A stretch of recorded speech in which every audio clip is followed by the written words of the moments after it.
right, we're ready to go. Good evening. It is now 6:09 on February 11th.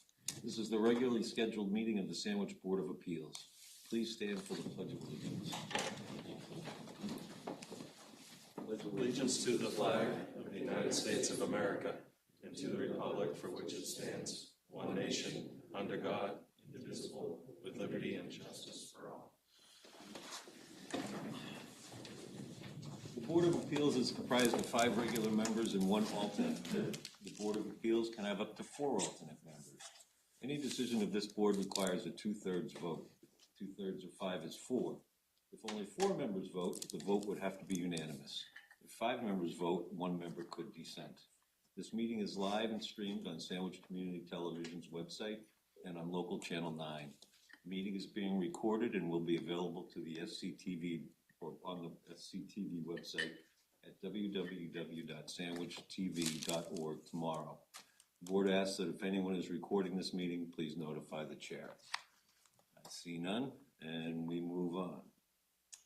Okay, just a reminder to the crowd, we got a new speaker system in here, and it picks up everything. So try to keep your discussions down to the minimum, unless you want them to be on public TV. All right, first item of the agenda tonight. Oh, excuse me. I'd like to introduce Steve Tucker, the new town planner. He's joining us tonight, and we welcome you, and we look forward to working with you. Thank you, as well. All right, first item of the night is old business. We're going to open them up or continue them simultaneously. Number 24-17, 85 Route 6A, special permit, Community Health Center of Cape Cod, Inc., this is being continued to tonight, for the purpose of constructing a 2-story community health center with 2 apartments, reduced parking, and on-site wastewater disposal. Number 24-27, 85 Route 6A, Variance, Community Health Center of Cape Cod, Inc., for the purpose of a reduction in required side setback. Okay, so the public hearings again remain open, and the matters are being heard concurrently. Eric Van Buskirk, who was not here for the last meeting, has listened to the tape and signed the affidavit, so we're with a full board tonight. I have 1 comment memo from Andrew Mandel, Town Fire Officer.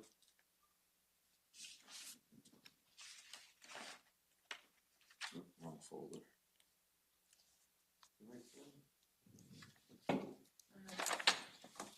Oh, there it is. Sorry, Maureen, I didn't read your sticky. God bless you. All right. From Andrew Mandel from the Sandwich Fire Department. I received the above updated documentation from the engineers on the stated property. The fire department is happy with the hydrant location being on the island and the FDC location on the parking lot side of the building. However, the chief would like to have 2 means of egress for emergency traffic, even if one is a potential emergency-only access point. The concern is for life safety, and in the event of an emergency, a truck could potentially block the entrance, and if ambulances are needed to transport patients out of the facility, they would be limited to the only one access point. If you have any feedback, please let me know, as I believe the hearing is next Tuesday. Andrew. Okay. Just a point of order, both hearings are open? Yes. Okay. Both hearings are open simultaneously. Okay. Brendan and Leanne, do you have any comments at this point? Brendan? No? Okay. Ms. Cox, we're opening it up to you. Okay, great. Thank you very much, and good evening, members of the board. For the record, Eliza Cox from Nutter, McLennan, and Fish. I was here back on January 14th, about a month ago, when these applications were presented. Joining me this evening is our project team. Karen Gardner is to my left. She's the CEO of the Community Health Center. To her left is David Peterson, who's the chairman of the board for the Community Health Center. Greg Sarudian to my right, the project architect, and Joe Henderson from Horsley Witten Group to his right, the engineer for the project. Since the last public hearing, I thought I'd make a few comments, and then obviously we're here to answer any questions. I know you wanted some time to deliberate on this project. But since the last hearing, we have submitted a memorandum to the board dated February 5th, which hopefully you've had a chance to review. The memo essentially goes through the three prongs of the variance and why we believe we meet that for the so-called preferred site plan that we've submitted with the application materials. We attached as Exhibit A to that memorandum an estimate of the additional costs that were associated with constructing the zoning compliant, which we're calling the alternate site plan. That was requested of us after the public hearing through Ms. Drake. And in preparing that estimate, we did speak with a site contractor to make sure the numbers were accurate. As indicated in that estimate, the additional costs associated with the zoning compliant plan, the alternate site plan, are over $178,000, which is a significant expense to any applicant, but especially a nonprofit applicant, which is before you. If you have questions on that estimate, either Joe or Greg can likely respond to those. And we also attached as Exhibit B to our memorandum a letter from Karen on behalf of the Community Health Center, which talks about the significant added costs that that estimate would require and how that adversely impacts the operations in the business. And so that's also included in your record. In addition, I would just note also on February 5th, this project was before the Conservation Commission, which issued a negative request for a determination of applicability, basically meaning that no further Conservation Commission review is required for the small amount of work that's within the buffers to the wetland. I think I'm going to pause there and see if the board has any questions for me or the team, and then certainly happy to continue this dialogue. Okay. Any members of the board have any questions for Eliza? Go ahead. I was looking in the folder because I didn't see any correspondence. We didn't have anything from the abutter to the east. We have no correspondence from them. No. Have you had any communication with the abutters in the east? We have tried to reach out to that abutter. This project before coming here went to the Cape Cod Commission. There was no comment from the abutter during that process. It also went to the Old Kings Highway, and Greg can correct me, there was no comment from the abutter at that process. Also with the Conservation Commission, Joe, I was not there, but Joe can correct me, there was no comment from the abutter during that process. So the abutter has certainly been well notified of this project through multiple different permitting. So there were no discussions about screening for this project with them specifically? Not specifically, but if you look at the plan, there are screening measures that we proactively implemented to screen along that property. And as noted, I mean, even though the building encroaches into the setback, the actual distance between the proposed building and the house is over 83 feet away. Would the applicant be amenable to a condition which allowed for additional screening at the abutter's request? Once this project gets underway, they may change their mind up to a certain point in time.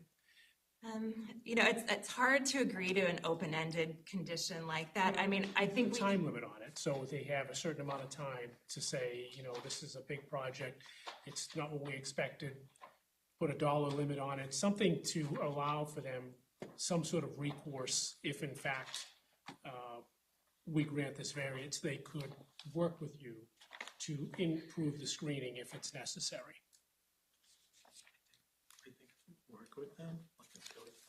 I think I'd be more inclined to condition any relief that we grant on the inclusion of screening rather than leaving it up. No, agreed. I agree. They have proposed some, but should there? The landscape plan does show screening. Could I have Joe talk about the screening a little bit that we're proposing? Yeah, sure. The landscape plan, I don't know, do you have the package? It should be a landscape plan. No, I have it in front of me. I can Okay. see the screening.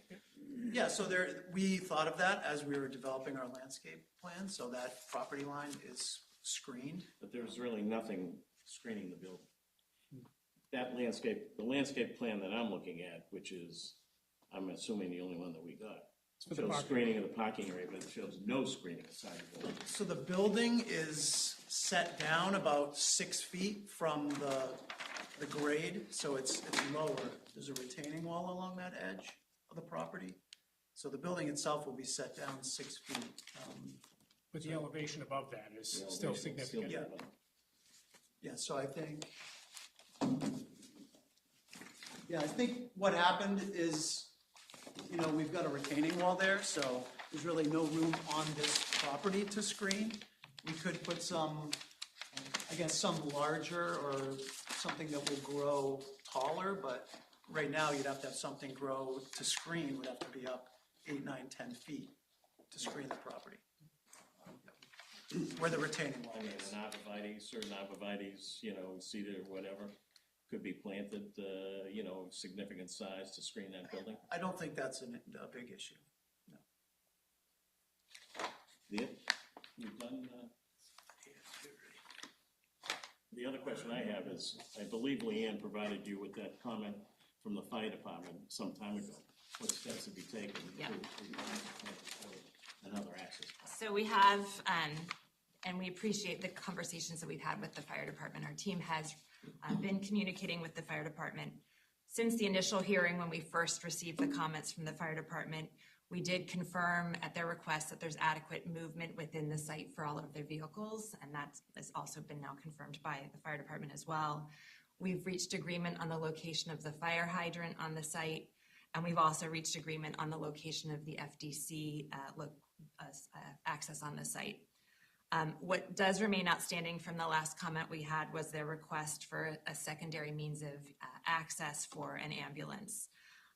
Initially, this wasn't contemplated because we felt like there was already good access into the site and around the building, and it's not a code requirement to provide that second means of access. However, we do intend to continue discussions with the fire department. We have prepared a sketch that shows a potential location for a secondary ambulance entrance, which I think is what they're looking for in their comments. Doing so does result in the loss of somewhere between 2 to 3 additional parking spaces on our site. Ultimately, they will have to sign off on the building permit, and we do fully intend to continue to work with them.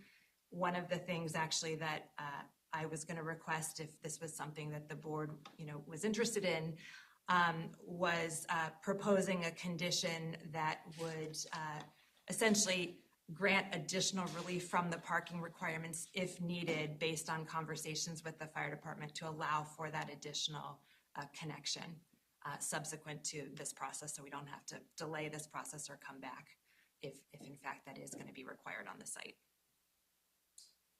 So is it fair to say generally agreeable, just pending, need to identify an agreeable location? Derek, do you Sure, want I to can comment on speak that? to it. Sounds a like little it's bit. Yeah. flexible, in other Sure. words, right? If you look at the plan, I don't know if you can tell where the existing transformer is we talked about on the Cape Cod 5 side. But if you go up to it. Do you mind if I pass out a sketch? Do you want to see? Sure. Okay. This will give you just an idea of where we were looking. So this is north, and this is the existing transformers you see in the plan. An idea of the location where we would propose that. Make sure you give them more input for the file. Pointer as well, if you'd like to use that, Great, yeah. yes, thank you. Hold it down, it'll. Sure. So I'm looking right. Oh, it's not showing on the screen. Can I walk up to the screen? Is that all right? Yeah. All right, so I'm looking right here. So we would connect out to this Tupper Road access point with a emergency access that would just be only for emergency situations. Accommodate an ambulance, something to that effect, not a full fire truck, but an ambulance, and it would have a mountable curb with some sort of probably like a reinforced type of turf to handle that type of vehicle. So it would look like, we could make it look like grass, and then it could be used in emergency situations. You would have to stripe off probably 3 of those corner spaces to make it work. So I would think you could do it as just like line striping, call it fire emergency access area. So it is doable in Okay. an emergency situation.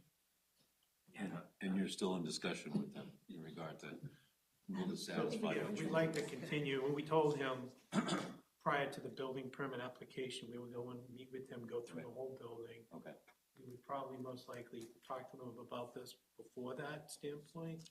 I mean, there may be situations where they'd be willing to let us leave the parking spaces and have the access in front still.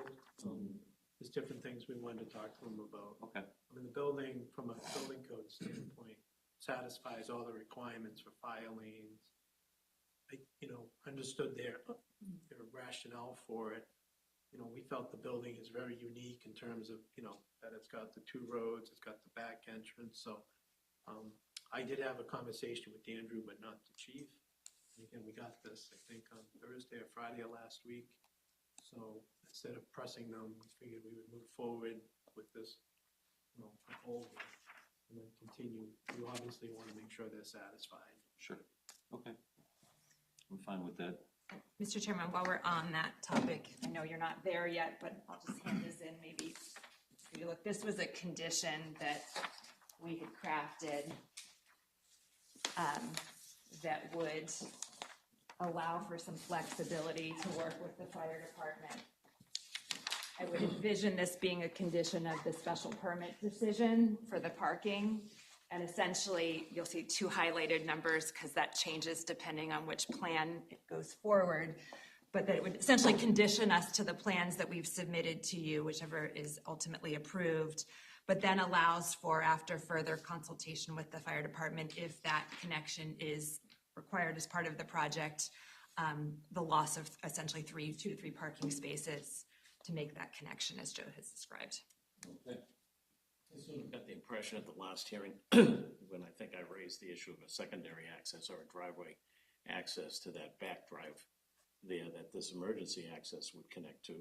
What about the possibility of having a one-way access in from 6A and a one-way access out to that rear driveway, Tupper Road, which would allow you to narrow, in some respects, the driveway coming in so that you may need some variance, but you may not need an 11-foot variance or an 8-foot variance or something like that.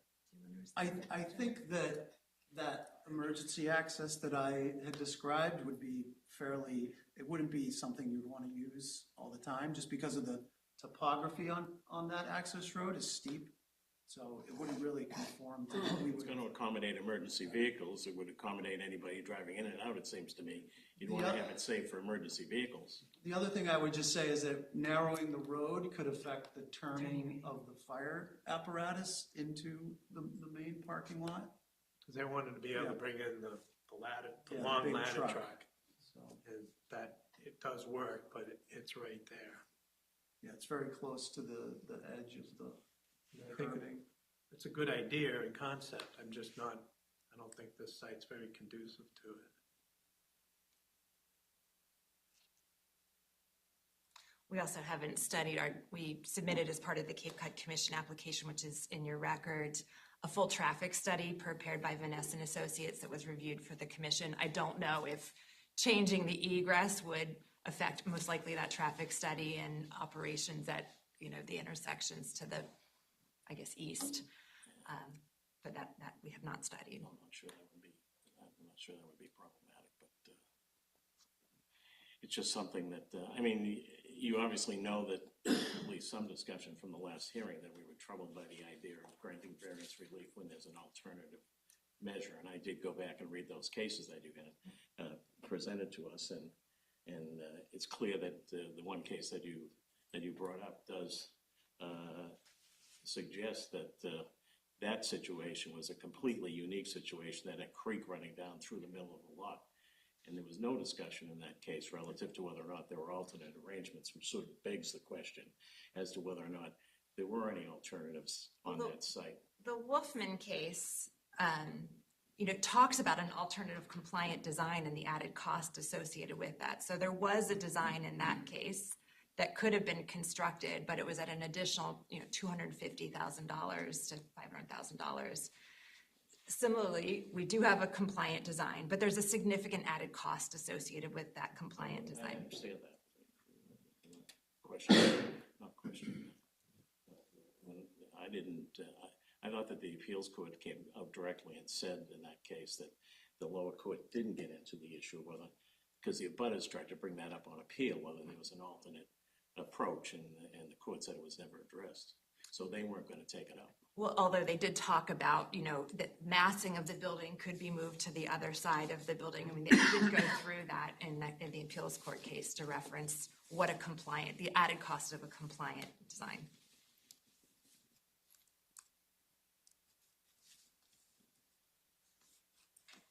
I have nothing further.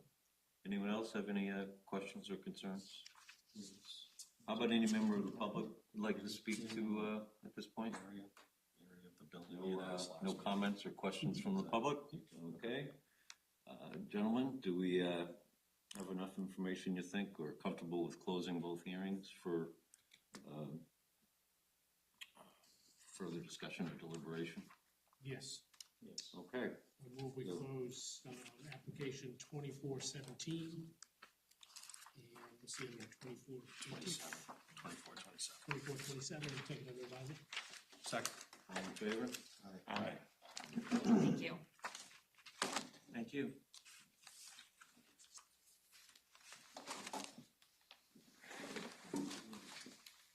The next item on the agenda tonight is new business.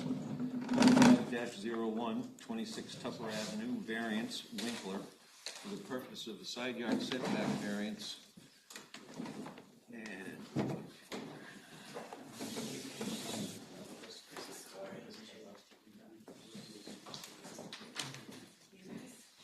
the Sandwich Board of Appeals will hold a public hearing on the application of Adam E. Winkler, applicant and property owner, for a variance under sections 1321 and 2600 of the Sandwich Protection Zoning Bylaw for property located at 26 Tupper Avenue, Sandwich, Mass. Assessors map number 88, parcel number 195, for the purpose of a side yard setback variance. Public hearing will be held on February 11th, 2025 at the Sand Hill School Community Center, 16 Dewey Ave, Sandwich, Mass. at 6 p.m. Public record information can be viewed at the Planning and Development Office. We have two comment letters. First one is from David DeCanto, Department of Natural Resources. The Conservation Commission comments for number 25-01, 26 Tupper Ave, Sandwich, Mass. It appears that this project is not within the jurisdiction of the Commission under the Wetlands Protection Act and Town of Sandwich Wetlands Bylaws. And the second one was from Brendan Brides, Building Commissioner, dated back to the day 16th. On September 9th, 2021, the Historic District Committee approved a design for an architectural drawing showing the breezeway at 10 feet 8 7/8 inches wide. That application was accompanied by a certified plot plan showing the proposed breezeway as being 9.5 feet wide. On December 6, 2021, the same design with a 10-foot 8 7/8 inch wide breezeway was submitted with the building permit application to the building department. That permit application was accompanied by the same certified plot plan showing the proposed breezeway as being 9.5 feet wide. Okay, and that's it. Brendan, Leanne, any comments from either of you? Okay. Mr. Corain, are you gonna? I am prepared to go forward tonight, Mr. Chair. Okay. So, for the record, Attorney Christopher. Motion to open. Second. All in favor? Aye. Aye. Thank you, Mr. Chair, members of the board. For the record, Attorney Christopher Corain, representing Adam Winkler, who is sitting beside me tonight. He's the owner of 26 Tupper Avenue. We are here tonight requesting a variance from the side yard setback of 1.2 feet, so 1 foot 2 inches, to accommodate a garage that was approved by this board under a special permit back in 2022. And the special permit was approved. The garage has been built. I don't know if you have the photographs that I provided in my, so I think there's one of that one. So everything, the original existing house was where the stairs, the railing is, And so the breezeway and the garage is all what was approved by this board. Not an insignificant structure that has been built at this point. And Adam can probably explain it better than I can, but at some point in time, there was an error in the plans that expanded the length of the breezeway from 9.5, which was approved by this board, to approximately 10.5. This created a situation where the approved plan of this board would have had a side yard setback of 10.1, which would have conformed, but as built is now 8.8 feet, or 8 feet 8 inches from the property line, which is non-conforming and requires us to come back with come before this board with a variance. Obviously, as you can see, the structure has been built. Adam paid approximately $150,000 to have this constructed. If this board were to deny this variance, he would have to take that down at what the significant cost and rebuild it. So we're looking at significant financial hardship, that certainly will exceed the cost of what he paid to have it built. So we're looking at well over $150,000 between the taking it down and rebuilding it. I don't see that there's any detriment to the public good or nullify the bylaw. In this case, we do have a letter from the abutter who's directly affected at 22, Michael Dunning. He has submitted a letter in support. I would also note, if you look at the picture, I did provide a picture to this board of the distance between the two structures. So if you look at these two, there's a significant distance between Adam's structure at 26 and the structure at 22. So usually when we look at setbacks, we're looking at density issues, and there's a concern about density here. We're not, if the board were to approve the variance, really the density issues that are to be protected by the bylaw really isn't a consideration here, given the distance between the two structures. And again, the owner of 22 Tupper Ave has submitted a letter in support of the variance. As far as the topography, there is, if you look at the picture from the front, there is a sloping, elevation change from the structure to the road. So certainly I think this board can check the box of a topographical issue that would support the variance. We do have the substantial hardship. And again, I don't see that it's a 1 foot 2 inch variance is going to nullify the bylaw or to be a detriment to the public good. Again, the neighbors submitted a letter of support. Certainly emergency vehicles, if they ever needed to get around the houses, can certainly do that. There's plenty of room to suggest, to allow for that.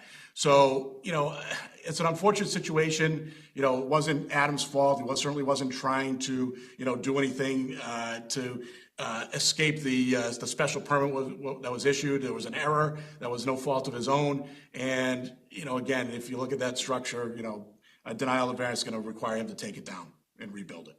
So I'm hoping that the board will, grant that variance based on those factors. Again, we have that, sloping. We do have that, significant financial hardship. There's no doubt. And, again, the letter from the abutter, the distance between the two structures, I think isn't going to create a situation where we're nullifying the bylaw or, causing a detriment to the public good. So, certainly happy to answer any questions the board may have. Anybody from the board have any questions? Sure, Brendan, so your comment letter, the drawings came through with the incorrect measurement for the breezeway? Is that what you were saying? Yeah, it seems there was maybe a disconnect between the architect and the land surveyor, unfortunately. Usually the architect designs and gives the plan to the land surveyor who sets it up for setbacks. The land surveyor may have got a different plan. If he had got the plan showing the 10 foot 8 7/8 wide breezeway, then he would have picked up on the discrepancy. But obviously there was a disconnect there somewhere. I've built a couple homes in Sandwich, and every time the foundation went in, a certified plan had to go in before anything was built. So did that happen in this instance? We require the certified as-built before we do the frame inspection, and the reason for that is that in the past we did require the as-built once the foundation went in. But the problem was it was slowing builders up. They were waiting to get a surveyor in to survey the foundation, so we figured we'd let them continue on to the point of the frame, and before we do the frame inspection, we'd request the as-built, and I believe that was the case in this instance as well. So that's when you discovered the discrepancy? Correct. And so, Mr. Crane, as you stated in your narrative, that this is the fault of the architect? Well, there's some disconnect between who created the plans and whether it's the land surveyor, whether it's the architect. I wasn't involved in the project when it came before this board for the special permit, but there's clear, as Brendan said, there's some clear disconnect between what was on those plans and what was actually built. So whether that was the architect or the land surveyor, somebody, it appears, made a mistake. And so we just don't know who at this point? I don't know who.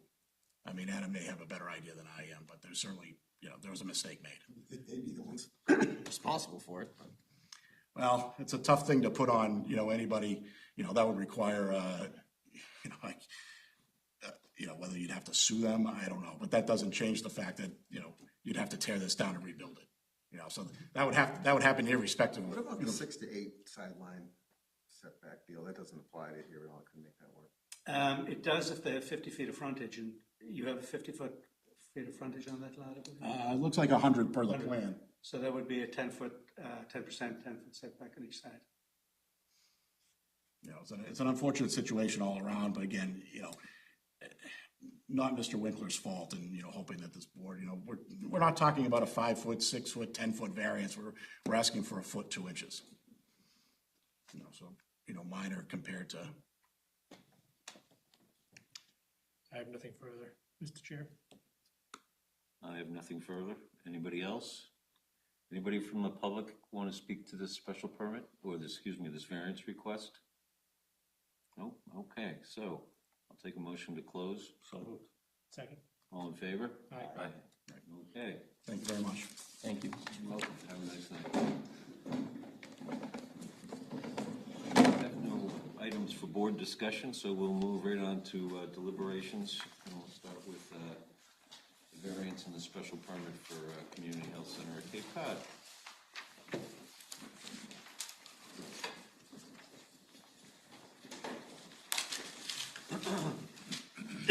Excuse me.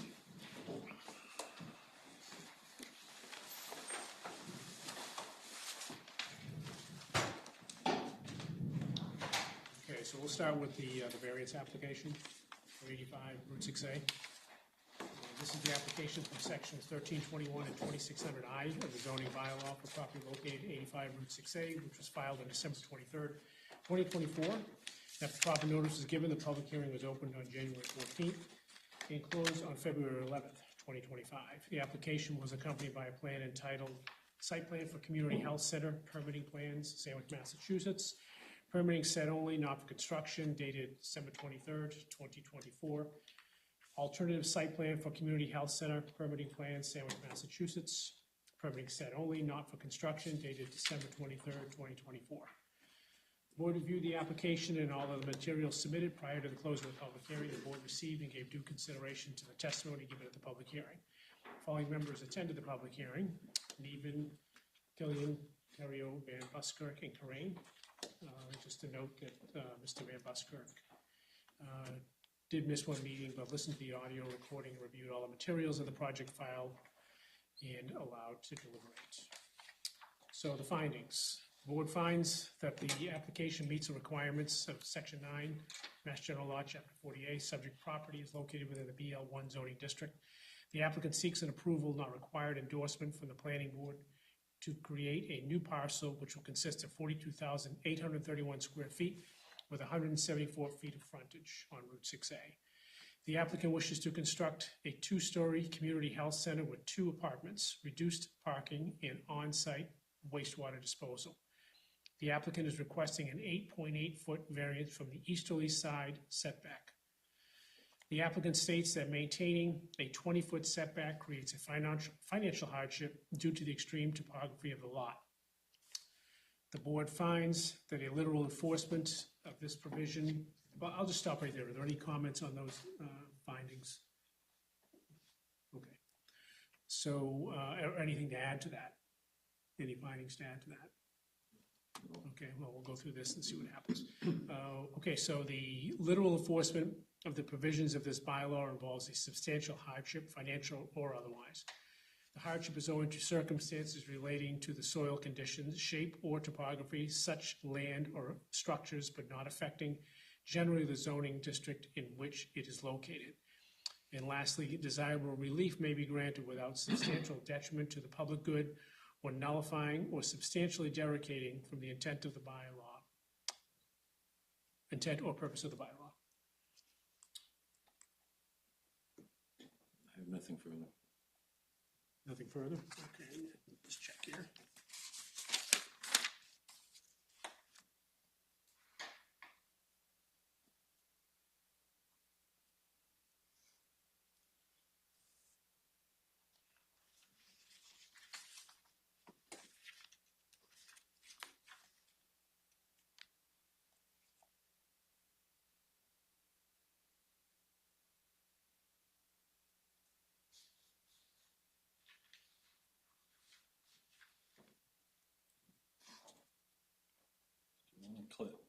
I know at the last hearing we clarified the square footage of the building that was in the setback. Is it worth noting that just to, as a finding? I know we did some math there, but It was like 300 square feet. roughly, yeah. I don't know if that has any impact, but Really? for the sake of you got the plan anyway, you can do the math. Okay. Okay, no further comment on the findings, so I'll move we approve the findings. I'll second. All in favor? Aye.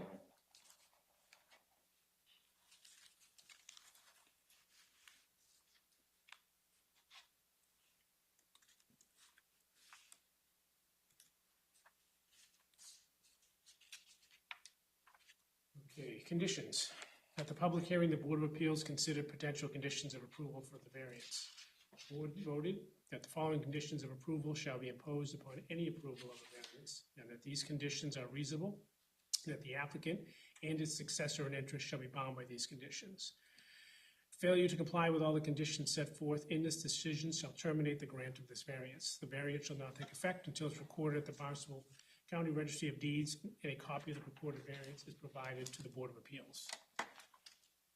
So, further conditions? Not in the variance, I don't. Variance? No? What about? Would it fit for the screening I think they. condition to fit with this? I mean, that's the Yeah, nature of the variance, right? I agree. I don't know how to I would wordsmith say that, but screening alongside the building, a minimum of 10 feet. And that's on the easterly elevation? I believe it is.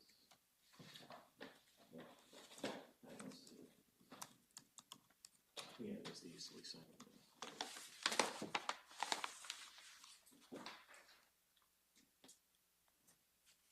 I also think that we should have a condition that requires an access for emergency vehicles to be constructed to the lower portion of the driveway leading into the Cape Cod 5 from Tupper Road, unless the fire department chooses not to require. Okay, so it's back up here. So you want to request an access onto the adjacent property? Onto that drive, the same drive they're getting access from. That driveway goes all the way down to Tupper Road, in the back of the bank. Okay, so And this emergency access that they've given us to the rear, to the north, to the north, yeah? takes you out to, doesn't that take you out to that driveway? Takes you out to the driveway, not to Tupper Road. Okay, So obviously, they'd come out and connect to that driveway. Okay, so I think unless the fire department says it's not required, I think we should condition the permit on requiring it, The special permit or the variance? the variance. what about the special permit? Same thing. I think all the conditions that we adhere to or attached to the variance should also be attached to the special permit. Okay, so the emergency access, how do you want this written? An access for emergency vehicles shall be constructed providing access to the Cape Cod 5 drive on the northerly side of the site. Unless, Okay, so access for emergency vehicles shall be constructed on you want it the westerly side, northerly side, northerly side, where the one is now. Okay, there is nothing there now. well, that's where they're proposing to put it. Correct. Yeah, okay.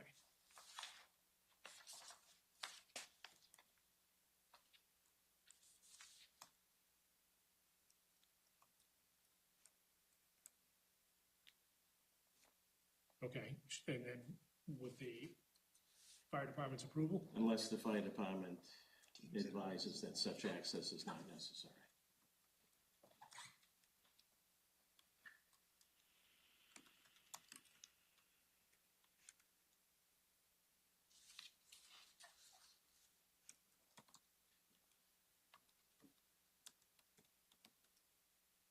All right, so access for emergency vehicles should be constructed on the northerly elevation unless the Sandwich Fire Department advises otherwise.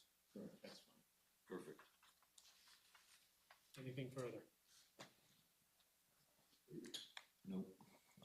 We should probably make maybe it should have been a finding and not a condition that the loss of some parking spaces, which may be required by the construction of that access, would be allowed. But I guess we can do that as part of the special permit. Well, we can always go back and amend the findings. Because they say they may lose 2 or 3 spaces as a result of having to construct that access. All right, because we didn't discuss parking at all in the findings, so we can go in and say they proposed 58 spaces, or 56, or 58 with this plan, 56 with the other plan. And the emergency access may require using 3 spaces, correct? Right. 58 to 56, Jim. Yes.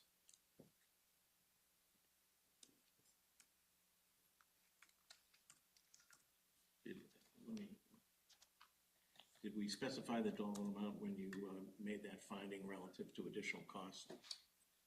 We have not specified a dollar amount. I think I would do that. All right.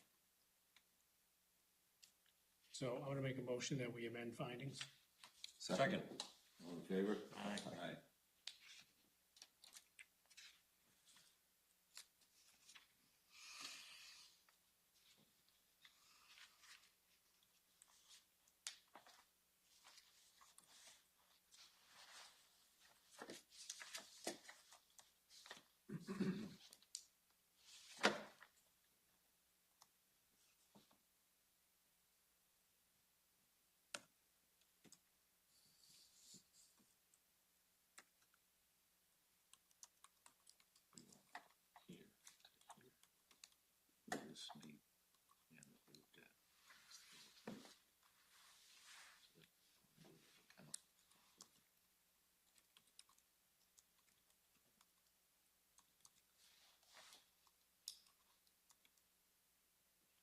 All right, so let me just make sure I have my numbers right. So the applicant proposes the construction of 58 parking spaces with this variance plan? Okay, so that's one finding. And then the proposed construction of emergency access may reduce the number of parking spaces to 55. Sound right? Okay. Because it looks like 3 spaces will get taken up possibly. Okay, and then additionally, what did you want? When we made the finding Cost. relative to the additional costs, which would be incurred if the variance relief is not granted, then they've listed a cost of $178,063. That should be part of that finding, I would say.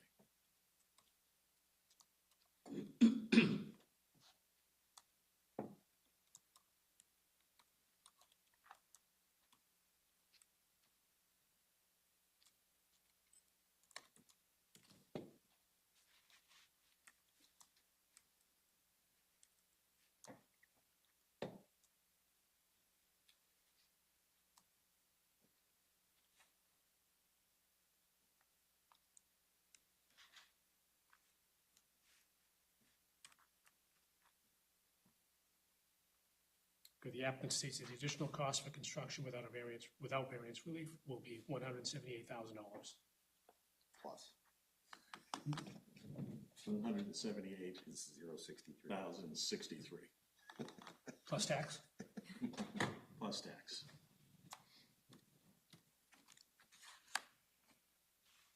Okay, anything additional? Okay, I will move the findings as amended. Second. All in favor? Aye.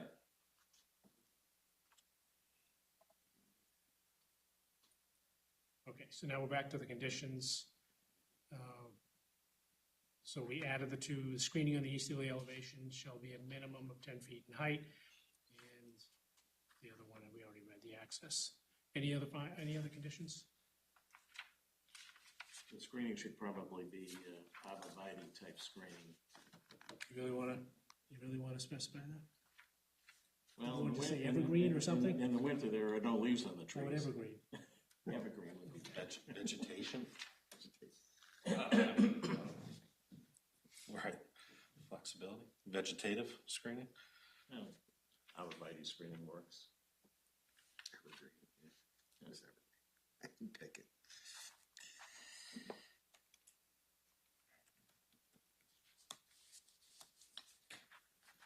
So the screening on the easterly elevation shall be evergreen and a minimum of 10 feet in height. Does that satisfy you, Kevin? Excellent. Okay. Anything further on the conditions? Then I will move the conditions. Second. All in favor? Aye. Okay, decision, I will move to approve the variance application. Second.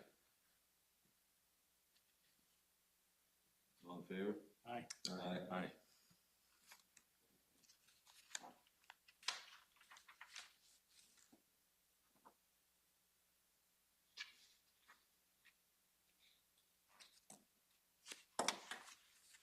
Okay, on to the special permit. The procedural history, this is the application from sections 1330, 3110, 3431, and 2540C of the zoning bylaw for property located at 85 Route 6A, which was filed on July 26, 2024. After proper notice was given, the hearing was opened on January 14, 2025, and closed on February 11, 2025. The application was accompanied by a plan entitled Site Plan Community Health Center Permitting Plans, Permitting Set Only, Not for Construction, Sandwich, Massachusetts, prepared by Horsley Witten Group, dated December 23rd, 2024, and Alternative Site Plan Community Health Center Permitting Plans, Permitting Set Only, Not for Construction, Sandwich, Massachusetts, prepared by Horsley Witten Group, dated December 23rd, 2024. Board reviewed the application, all of the materials submitted prior to the close of the public hearing. The board received and gave due consideration to the testimony given at the public hearing. Following members attended: Neven, Terrio, Killian, Van Buskirk, and Grain. Mr. Van Buskirk missed one meeting, but listened to the tape and is duly authorized to vote. Okay, findings. Board finds that the application meets the requirements of Section 9, Mass General Law, Chapter 40A. Subject property is located within the BL1 zoning district. The applicant will seek an approval, not required endorsement from the planning board to create a new parcel, which will consist of 42,831 square feet with 174 feet of frontage on Route 6A. The applicant wishes to construct a two-story community health center with 2 apartments, reduced parking, and on-site wastewater disposal. Per section 2540C, 2 market rate apartments are permitted on the second level of the structure. Per section 3110, the applicant has sufficiently demonstrated that the construction of fewer parking spaces will adequately serve anticipated parking needs due to the increase in telehealth services. The proposed 5856 parking spaces will be sufficient for the proposed use. Per section 3431 and 1380, the applicant's use of on-site waste disposal is allowable. Section 1330 requirements. The board does not find that there are conditions peculiar to this case, but not generally true for similar permitted uses on other sites in the same district. The board finds that nuisance, hazard, or congestion will not be created. The board finds that there will not be substantial harm to the neighborhood. The board finds that there is no derogation from the intent of the bylaw. such that the district's objectives will be satisfied. Any other findings with that? Yeah, we should make a finding that the property abuts a residential use, which typically requires a 20-foot setback. And that we granted variance relief to reduce that setback to 11 point, whatever it was, 11.2, I think, or something like that.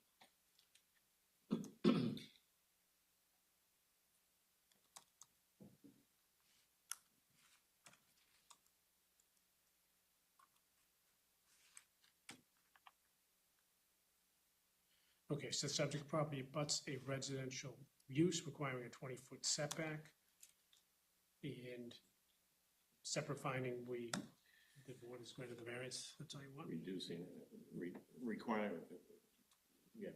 the setback from 20 feet to 11.2.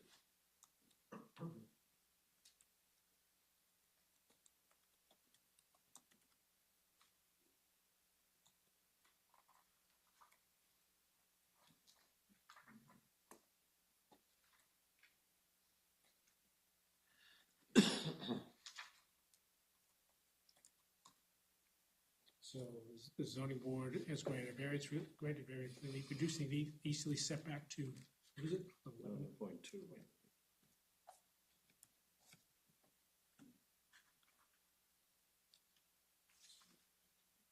Just to clarify, item 6, the proposed parking count was 58, right?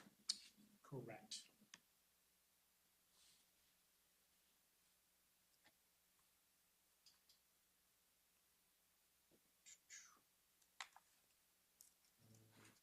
We want to make a note in the findings that we've reduced the parking spaces, proposed allowed parking spaces from 58 to 55 through the variance. Yeah, we should do that too. Although the variance didn't ask for parking. I know, but we've given it to them, Right. just because it's in as a finding here.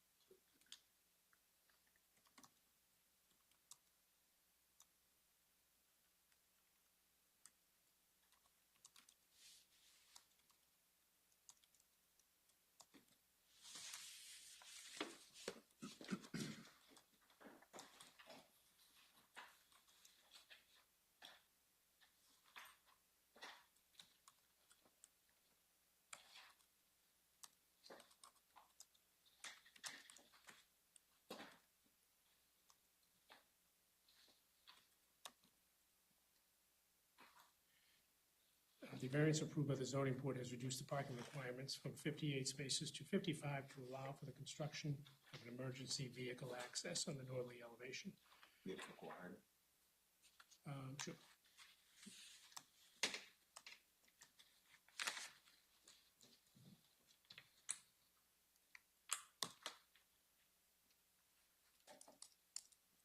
Okay, anything further for findings? No. I'll move them. Second. All in favor? Aye.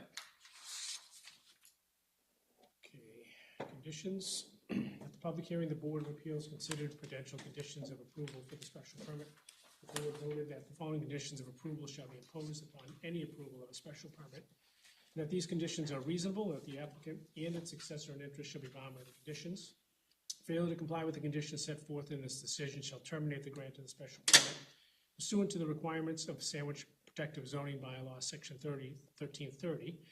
The grant of the special permit shall expire upon transfer of ownership prior to initiation of substantial construction on or occupancy of the site unless such transfer is authorized in this permit, or if no substantial construction or occupancy takes place within 3 years of a special permit approval, excluding such time required to pursue or await a determination of appeal referred to Mass General Law, Chapter 40A, Section 17.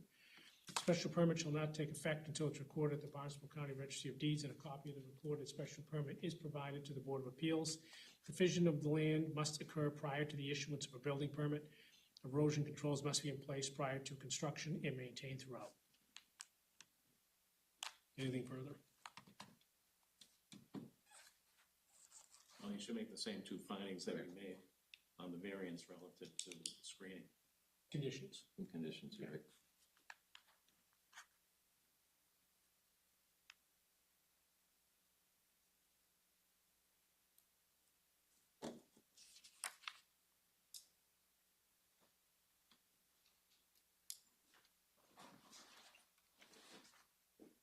Okay, so the screening on the easterly elevation shall be evergreen and a minimum of 10 feet in height, and an access for emergency vehicles should be constructed in all the elevation. You want that in there too?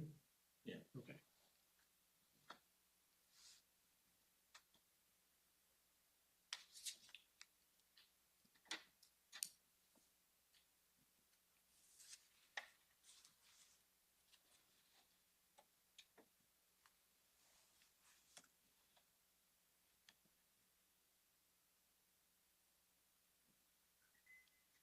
Okay, anything further? Have nothing else? No. Mr. Chairman, can I ask one clarification? Did that condition also reflect the loss of 3 parking spaces for the emergency connection? Just wanted to make sure that was. It is in the It's in findings. the findings. Okay. It's in the findings. Thank you. Well, Okay, so I have a motion for the conditions. Second. all in favor? Aye. Aye. Okay, after reviewing the application, the plan and other materials submitted after giving due consideration to testimony given at the public hearing, the board hereby approves the special permit application for property located 85 Route 6A as shown on Assessor's Map 87, Parcel 77, for the purpose of constructing a 2-story community health center with 2 apartments, reduced parking and on-site wastewater disposal. I will move to approve the special permit. Second. All in favor? Aye. Thank you very much. Good luck with your project. Good luck.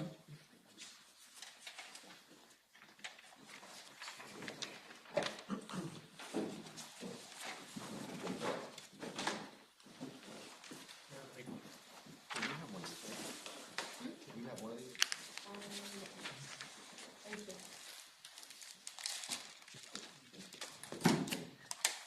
We're going to move on to the next decision.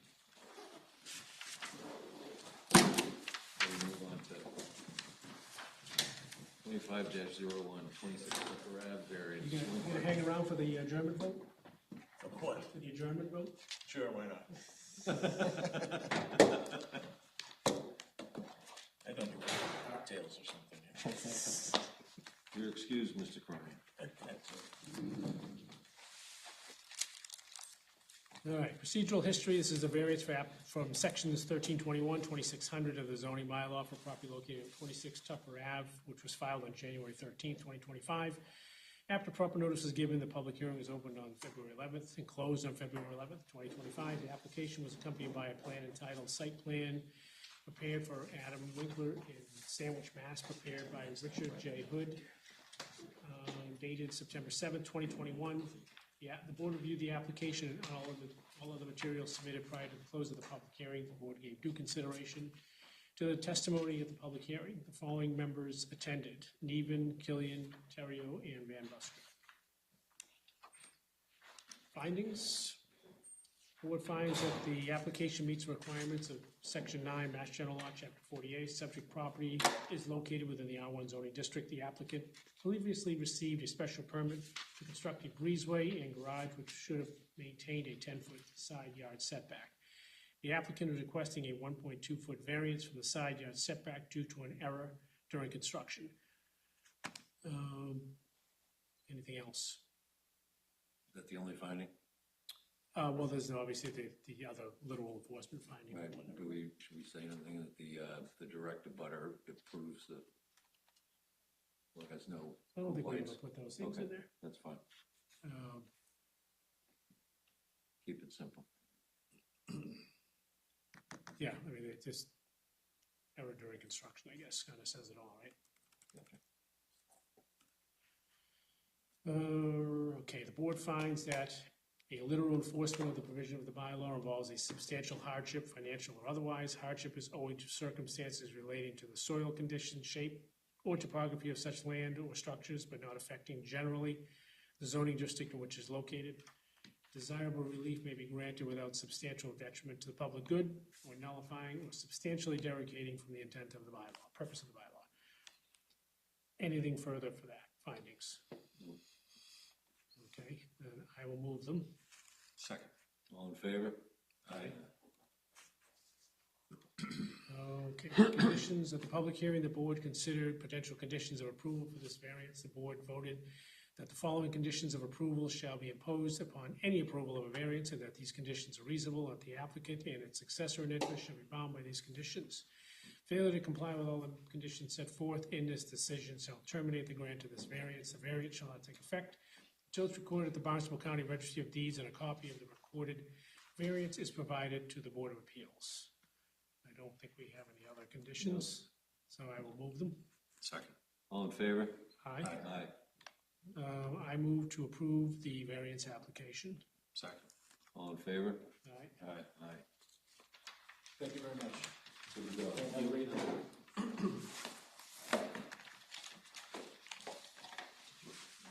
And we have no other matters to discuss, so I'll make a motion to adjourn. Oh, Just one thing, I did receive the short-term rental regulations. Have you guys seen those? No. So is that gonna be on for the town meeting this year? Planning board is, Select board, select board, right? yeah. So May, it'll be on the May town meeting, okay? It just has to be voted on the warrant by the select board. They're gonna hold their public hearing next month on the regulations for community input and feedback, and then hopefully vote to move them forward to town meeting. Okay? We expected to give a formal No, comment on it? You expect to do anything you want. I didn't know if that was where you were going. No, there, I was from was curious if that, Yeah. if everything's It's straight. working its way through. So is some of this book gonna be all null and void next month too? Yes. Not short-term rentals though, but ADUs and mergers, changes to mergers. A lot of things will unmerge. Okay. Such as what? Any lot that was legally created, that is held in common ownership, that is over 10,000 square feet, can now unmerge for purposes of building. Nice. Yes. Oh, see, we were right all these years. Huh? Yeah, right. Some restrictions, but There are restrictions about size, because they want to make it year-round affordable housing. Yeah. Has to be 1,800 square feet, has to have 3 bedrooms, so nothing super restrictive, but do you know offhand how many lots that affects in town? I do not. Okay. But No, does a anyone know good that? number. How many? You think it's a It's a substantial? substantial number, Really? yes. Wow. Yeah. It's gotta be pretty good. Because there's been a number of people that have like given up on that, and then they, so, interesting. All right. All right, I have nothing further. Okay, so now I'll take a motion to adjourn. So moved. Second. All in favor? Aye. Aye.